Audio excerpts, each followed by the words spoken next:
Saudara-saudari terkasih dalam Kristus, hari ini Rabu 2 Maret 2022 merupakan hari Rabu Abu. Bacaan dibawakan oleh Felicia Devina, Mazmur dilantunkan oleh Benediktus Joshua, dan renungan ditulis oleh Sandi Kusuma.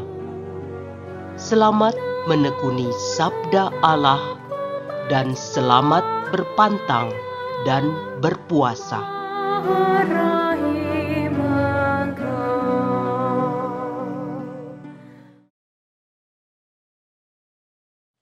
Bacaan dari Nubuat Yoel, bab 2 ayat 12 sampai 18.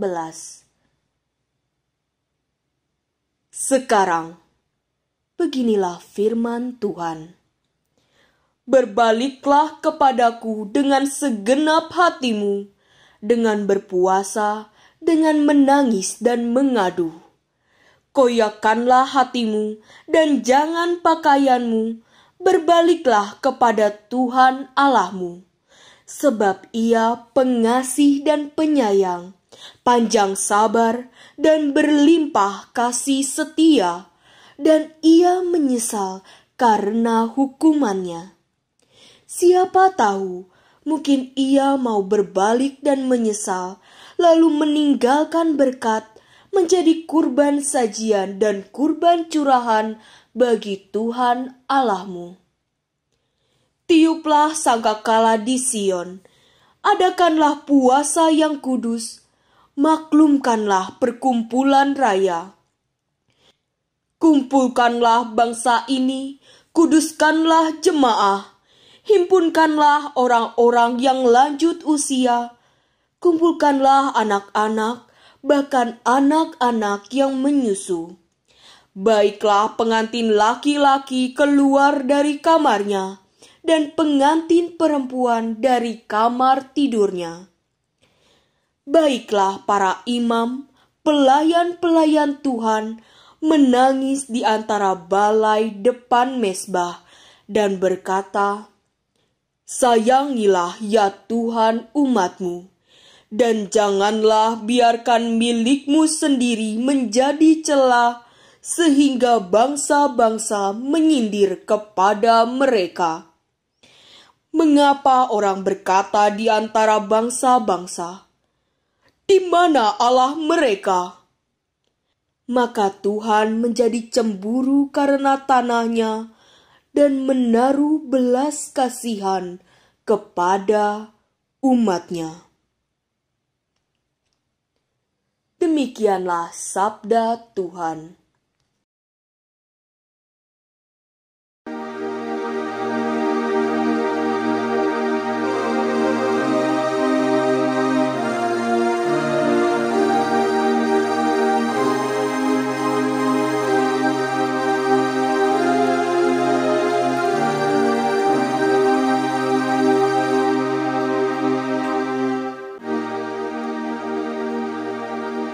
Kasihanilah kami ya Allah, karena kami orang berdosa.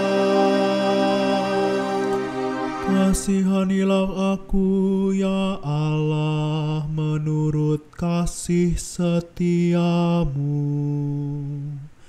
Menurut besarnya rahmat-Mu, hapuskanlah pelanggaranku.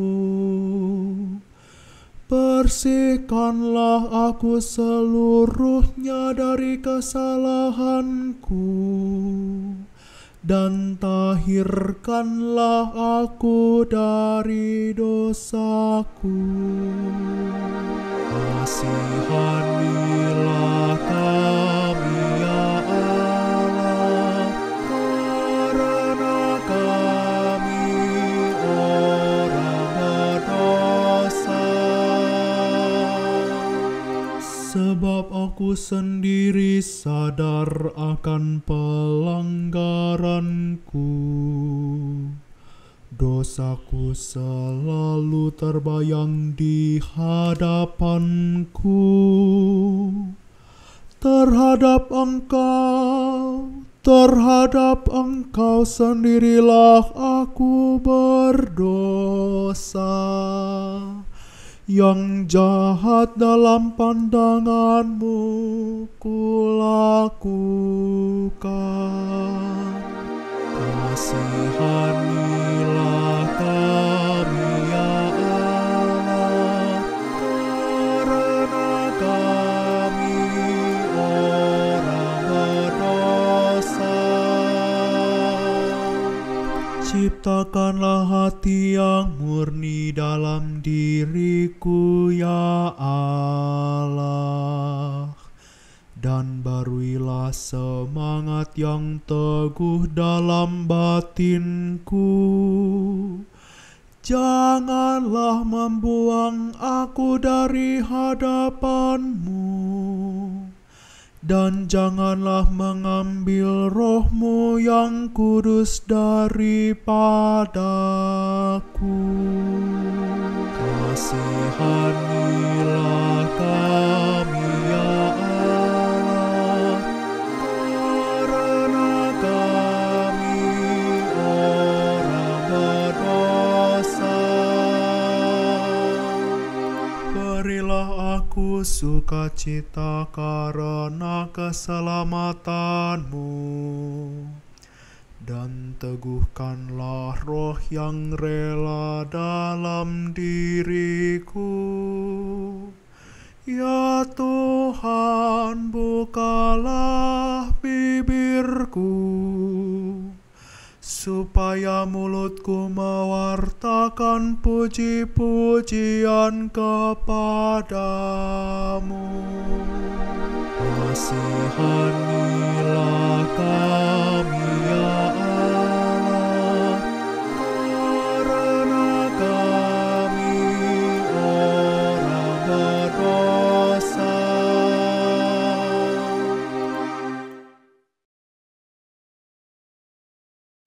Bacaan dari surat kedua Rasul Paulus kepada jemaat di Korintus. Saudara-saudara, kami ini adalah utusan-utusan Kristus. Seakan-akan Allah menasihati kamu dengan perantaraan kami. Dalam nama Kristus kami meminta kepadamu, berilah dirimu didamaikan dengan Allah. Kristus yang tidak mengenal dosa telah dibuatnya menjadi dosa karena kita, supaya dalam Dia kita dibenarkan oleh Allah. Sebagai teman-teman sekerja, kami menasihati kamu, supaya kamu jangan membuat sia-sia kasih karunia Allah yang telah kamu terima. Sebab Allah berfirman, "Pada waktu aku berkenan, aku akan mendengarkan engkau, dan pada hari aku menyelamatkan, aku akan menolong engkau." Camkanlah, saat inilah saat perkenaan itu. Hari inilah hari penyelamatan itu. Demikianlah sabda Tuhan.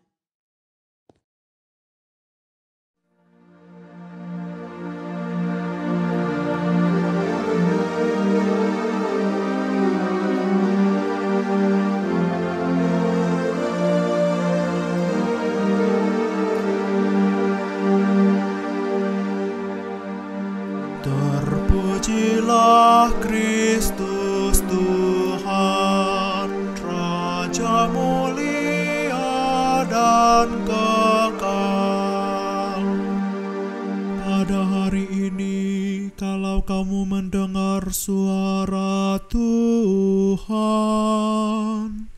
janganlah bertegar hati. Terpujilah Kristus Tuhan, Raja mulia dan kekal.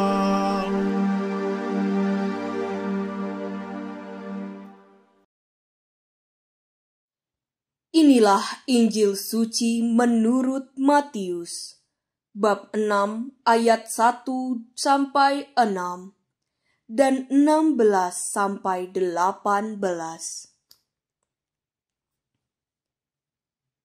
Dalam khotbah di bukit, Yesus bersabda kepada murid-muridnya, "Hati-hatilah. Jangan sampai melakukan kewajiban agamamu di hadapan semua orang supaya dilihat. Karena jika demikian, kamu tidak beroleh upah dari Bapamu yang di surga. Jadi, apabila engkau memberi sedekah, janganlah engkau mencanangkan hal itu seperti yang dilakukan orang munafik di rumah-rumah ibadat dan di lorong-lorong, supaya dipuji orang. Aku berkata kepadamu, hendaklah sedekahmu itu diberikan dengan tersembunyi, maka Bapamu yang melihat yang tersembunyi akan membalasnya kepadamu. Dan apabila kamu berdoa, janganlah berdoa seperti orang munafik. Mereka suka mengucapkan doanya dengan berdiri di rumah-rumah ibadat dan pada tikungan-tikungan jalan raya, supaya mereka dilihat orang. Aku berkata kepadamu, mereka sudah mendapat upahnya. Tetapi jika engkau berdoa, masuklah ke dalam kamarmu, tutuplah pintu, dan berdoalah kepada Bapamu yang ada di tempat tersembunyi. Maka Bapamu yang melihat yang tersembunyi akan membalasnya kepadamu. Dan apabila kamu berpuasa, janganlah muram mukamu seperti orang munafik. Mereka mengubah air mukanya supaya orang melihat bahwa mereka sedang berpuasa. Aku berkata kepadamu, mereka sudah mendapat upahnya. Tetapi apabila engkau berpuasa, minyakilah kepalamu dan cucilah mukamu, supaya jangan dilihat orang bahwa engkau sedang berpuasa, melainkan hanya oleh Bapamu yang ada di tempat tersembunyi. Maka Bapamu yang melihat yang tersembunyi akan membalasnya kepadamu." Demikianlah sabda Tuhan.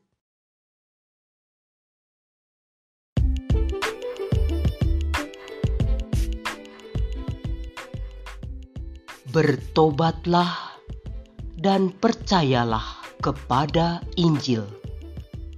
Renungan dibawakan oleh Sandi Kusuma. Adik-adik, Bapak, Ibu, dan saudara-saudara seiman dalam kasih Kristus. Rabu Abu, sesuai namanya, selalu jatuh pada hari Rabu, sebagai hari pertama pada masa Prapaskah, yakni 46 hari sebelum Hari Raya Paskah. Pada misa Rabu Abu, umat yang hadir secara offline akan menerima abu yang dibubuhkan pada dahi membentuk salib, sedangkan yang mengikuti misa secara online dapat menerima abu melalui wilayah atau lingkungannya. Di zaman dahulu, orang Yahudi menaburkan abu di atas kepala atau duduk di atas debu abu dan mengenakan pakaian berkabung atau mengoyakkan pakaiannya sebagai tanda penyesalan atau pertobatan. Melalui prosesi membubuhkan abu di dahi saat misa Rabu Abu, kita diingatkan akan perbuatan dosa yang memang rentan kita lakukan. Maka menjadi penting untuk melakukan pertobatan dan memohon pengampunan dari Allah Bapa. Konotasi abu sebagai sesuatu yang kotor, yang mudah menempel pada diri kita. Apapun yang telah menjadi abu tidak lagi berarti dan mesti dibuang supaya menjadi bersih. Selain menggunakan abu sebagai simbol, imam yang memimpin misa juga mengingatkan kita saat membubuhkan abu di dahi kita. Bertobatlah dan percayalah kepada Injil. Dikutip dari perkataan Yesus ketika tampil di Galilea setelah selama 40 hari dicobai oleh iblis di padang gurun. Sebagai wujud pertobatan, gereja mengajak kita untuk berpantang dan berpuasa pada hari ini, Rabu Abu 2 Maret 2022, dan juga pada Jumat Suci tanggal 15 April 2022 nanti. Dan pada setiap hari Jumat selama masa Prapaskah, kita diwajibkan untuk berpantang. Puasa dilakukan dengan makan kenyang 1 kali sehari. Umat yang belum genap berusia 18 tahun atau yang telah berusia 60 tahun atau lebih tidak diwajibkan untuk berpuasa. Pantang diwajibkan bagi umat yang telah berusia 14 tahun, baik secara perorangan ataupun berkelompok di dalam keluarga misalnya. Dan pantangannya dapat ditentukan sendiri, misalnya pantang makan daging, pantang merokok, dan sebagainya. Tetapi, di samping semua ritual dan peraturan tadi, sesungguhnya ada yang lebih penting untuk kita lakukan pada masa Prapaskah ini, seperti yang ditulis pada nubuat Yoel pada bacaan pertama hari ini tentang seruan untuk bertobat. Koyakkanlah hatimu dan jangan pakaianmu. Berbaliklah kepada Tuhan Allahmu dengan berpuasa, dengan menangis dan mengaduh. Sebab Ia pengasih dan penyayang, panjang sabar, dan berlimpah kasih setianya. Pengasih dan penyayang maksudnya mudah berbelas kasihan, serta mudah mengampuni orang berdosa yang bertobat. Panjang sabar artinya tidak mudah untuk menjatuhkan hukuman, melainkan dengan sabar menunggu dan memberi kesempatan orang berdosa untuk bertobat. Seperti yang disampaikan oleh Yesus, akan ada sukacita di surga karena satu orang berdosa yang bertobat. Lukas 15 ayat 7a. Ini jelas merupakan kerinduan yang mendalam dari segenap penghuni surga, menanti-nantikan orang yang masih hidup di dunia ini untuk memanfaatkan kesempatan memperoleh pengampunan melalui pertobatan. Sebab setelah meninggal dunia, kesempatan pertobatan itu sudah tidak ada lagi. Dan yang dimaksud dengan berlimpah kasih karunia-Nya juga sudah jelas, bahwa Allah mengasihi umat manusia tanpa pandang bulu, dan kasih-Nya itu adalah berkat atau karunia yang berlimpah. Berlimpah artinya lebih dari cukup atau sampai tumpah saking banyaknya. Lalu bagaimana pertobatan mesti kita tempuh agar berbagai manfaat luar biasa itu dapat kita peroleh? Ada beberapa tahapan yang mesti kita tempuh. Pertama-tama, kita mesti memeriksa jiwa kita, menyadari bahwa ada abu dosa menempel dan mengotori jiwa kita. Dosa itu menempel di dalam jiwa kita, bukan di badan kita. Itulah sebabnya dosa akan kita bawa bersama dengan jiwa kita di saat kita meninggalkan dunia ini. Tak usahlah kita mencari-cari alasan mengapa kita berbuat dosa. Sebab itu sama artinya kita tidak mau mengakui perbuatan kita lalu mencari-cari pembenaran. Kemudian, kita mesti mengafirmasi atau mengakui dengan sungguh-sungguh bahwa kita telah berbuat dosa. Pengakuan ini mesti dinyatakan, tidak bisa secara diam-diam di dalam hati, apalagi kemudian menyangkal ketika ada orang yang mempertanyakannya. Setidaknya pengakuan dosa dilakukan di hadapan imam di bilik pengakuan dosa. Itu minimal. Akan lebih baik lagi jika dilengkapi dengan pengakuan di depan umum, seperti yang seringkali kita daraskan. Saya mengaku kepada Allah yang Maha Kuasa dan kepada saudara sekalian bahwa saya telah berdosa, dan seterusnya. Pengakuan dosa kita sampaikan dalam doa, dan di dalam doa itu pula kita memohon pengampunan. Pengakuan yang kita bawa di dalam doa merupakan hal penting. Jangan sampai menjadi bumerang oleh karena kita tidak lakukan dengan sungguh-sungguh. Misalnya, dengan lancar dan mantap kita mendaraskan doa tobat. Aku benci akan segala dosaku dan berjanji dengan pertolongan rahmat-Mu hendak memperbaiki hidupku dan tidak akan berbuat dosa lagi. Hati-hati, jika kita tidak sungguh-sungguh membenci segala dosa yang kita perbuat, maka sama artinya kita berbohong kepada Tuhan, mengatakan membenci padahal esoknya diperbuat lagi dan lagi.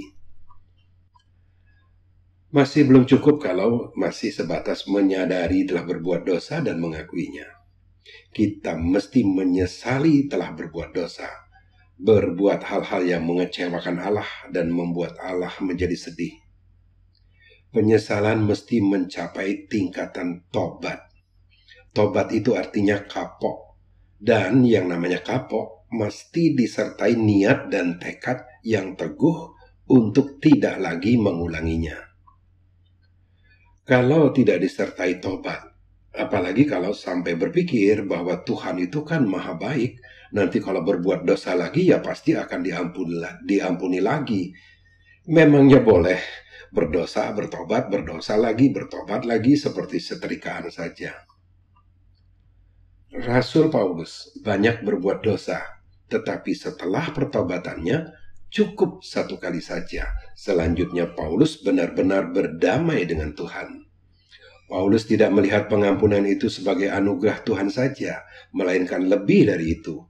Yesus telah menebus dirinya, sebab di dalam Dia dan oleh darahnya kita beroleh penebusan, yaitu pengampunan dosa menurut kekayaan kasih karunia-Nya. Efesus 1 ayat 7. Kita telah ditebus oleh Yesus, dibayar dengan darahnya, maka sudah sepantasnya lah kita menjadi orang tebusan, menjadi hamba bagi yang menebus kita. Seorang hamba akan mengerjakan apa yang diperintahkan oleh tuannya, tidak mengerjakan apa yang ia sendiri inginkan. Pencerahan yang disampaikan oleh Yesus pada bacaan Injil hari ini memberi penegasan yang lugas bahwa Tuhan kita adalah Allah Bapa, bukan orang-orang di sekitar kita. Maksudnya, ketaatan kita akan perintah Allah tidak perlu pamer-pamer supaya dilihat orang. Juga tidak perlu pamer-pamer di dalam doa supaya dilihat Tuhan, sebab Allah Bapa melihat yang tersembunyi yang kita kerjakan. Saya tak bosan-bosan mendengarkan Injil Matius 6 ayat 6. Tetapi jika engkau berdosa, masuklah ke dalam kamarmu, tutuplah pintu, dan berdoalah kepada Bapamu yang ada di tempat tersembunyi. Maka Bapamu yang melihat yang tersembunyi akan membalasnya kepadamu. Maka pertemuan kita dengan Allah Bapa pun terjadi secara privat, eksklusif, dan dari hati ke hati. Perjumpaan dengan Tuhan tidak harus selalu bersifat pribadi tentunya. Perjumpaan dengan Allah Bapa juga dapat dilakukan secara meriah bersama-sama dengan orang-orang di sekitar kita misalnya. Doa permohonan akan baik jika didaraskan bersama-sama, seperti yang disampaikan juga oleh Yesus. Jika 2 orang daripadamu di dunia ini sepakat meminta apapun juga, permintaan mereka itu akan dikabulkan oleh Bapa-Ku yang di surga. Sebab di mana 2 atau 3 orang berkumpul dalam namaku, di situ aku akan ada di tengah-tengah mereka. Matius 18 ayat 19 dan 20. Berdoa untuk memohon pengampunan penting untuk kita panjatkan, karena berdasarkan permohonan kita itulah Tuhan akan mengabulkannya.